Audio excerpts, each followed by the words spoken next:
Pengurus Pusat Persaudaraan Setiahati Ternate mengadakan training of trainer pencak silat ajaran bertempat di Balai Besar Guru Penggerak Daerah Istimewa Yogyakarta tanggal 23 sampai 25 Mei tahun 2024. Ayo dulu teman-teman, jangan lupa dukung channel media PSHT Indonesia. Oke.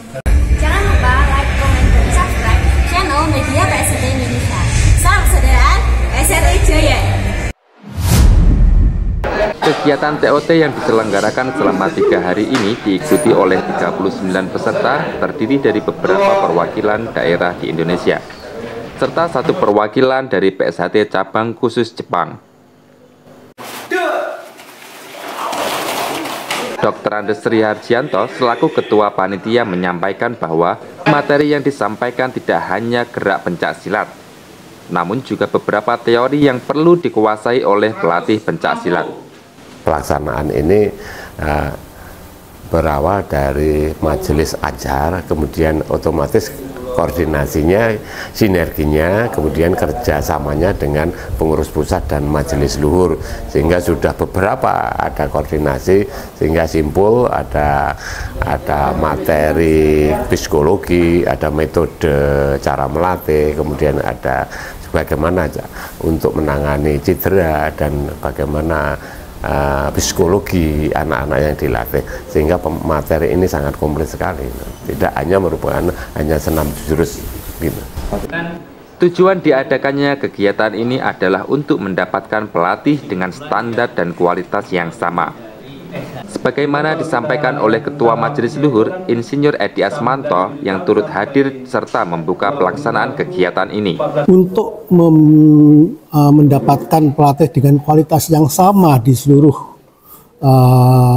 cabang-cabang itu, maka diperlukan metodologi untuk menyiapkan pelatih-pelatih tersebut.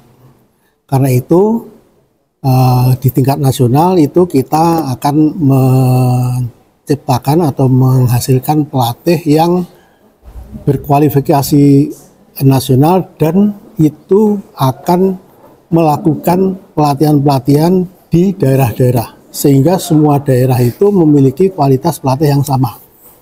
Jadi sehingga standar ajaran yang ada itu akan sama di semua daerah, di semua cabang. Materi pertama disampaikan oleh Ketua Majelis Ajar PSHT.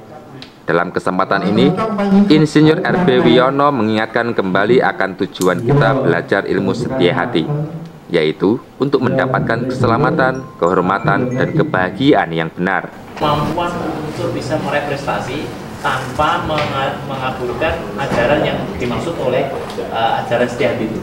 Untuk memastikan TOT berjalan dengan lancar dan efisien, serta bahwa hasil yang dicapai sesuai dengan harapan semua, maka terdapat tim asesor yang sudah dibekali teori maupun praktek untuk mendampingi peserta dalam proses TOT.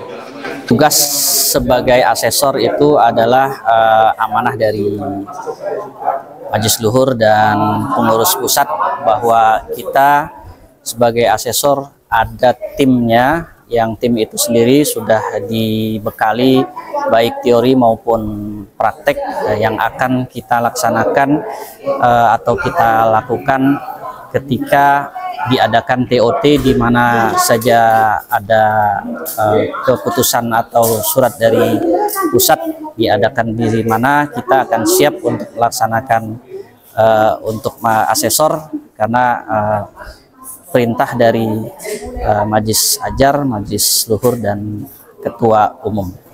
Tim asesor bertugas menyamakan materi gerak yang diajarkan dalam kurikulum PSHT, baik senam, jurus, solo spell, sambung persaudaraan, dan sebagainya. Selain materi gerak pencaksilat, peserta juga dibekali teori yang berhubungan dengan proses kepelatihan untuk siswa PSHT.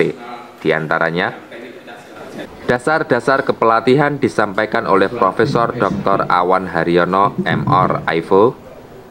Metodologi pembentukan karakter setia hati oleh Dr. Haji Joko Hartono, SAG, MAG, MM. Higiene dan keselamatan kepelatihan serta penilaian PSHT oleh Joko Subroto, SE, MM. Adat, Adab, dan Akhlak Setia Hati oleh Dr. Andes Simon Sofian MM, Psikologi Kepelatihan PSHT oleh Dr. Sulanjari Raharjo. Psikologi kepelatihan dianggap perlu dipelajari oleh pelatih untuk mengukur kesiapan siswa dalam menerima materi. Karena PSHT tidak hanya mengajarkan gerak fisik, tapi juga olah jiwa sebagaimana disampaikan Dr. Sulanjari Raharjo, pemateri psikologi kepelatihan PSHT.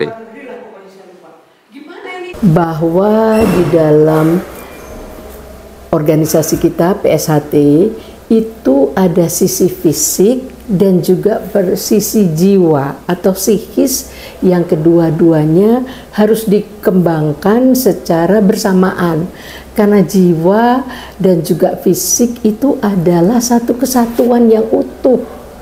Kalau satunya sakit, kalau satunya bermasalah, yang satunya menjadi sakit, gitu kan, saking eratnya hubungan keduanya. Itu juga perlu disadari oleh para pelatih. Karena kalau taunya cuma fisik, sedangkan aspek kejiwaannya yang non fisik itu tidak diperhatikan, itu menjadi tidak balance, menjadi berat sebelah.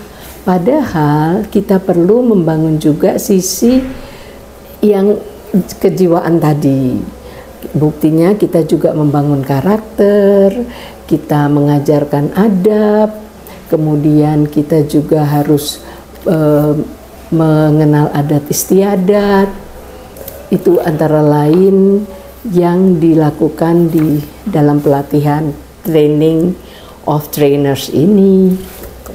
Setelah semua teori dan praktek disampaikan oleh pemateri dan tim asesor, seluruh peserta TOT diwajibkan mengikuti post-test. Terdapat soal tertulis yang mencakup semua teori yang sudah disampaikan serta tes gerak pencak ajaran.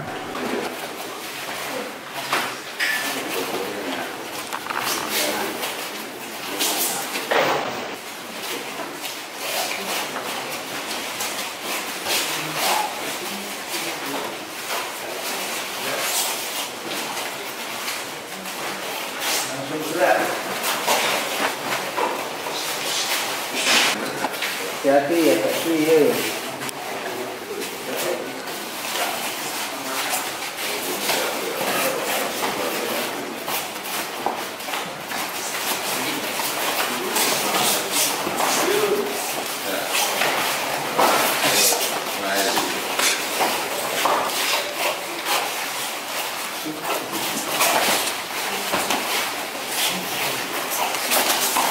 Mas Kiwanto, peserta dari Depok, Jawa Barat, sangat senang mengikuti kegiatan ini karena ada inovasi baru pada materi yang disampaikan.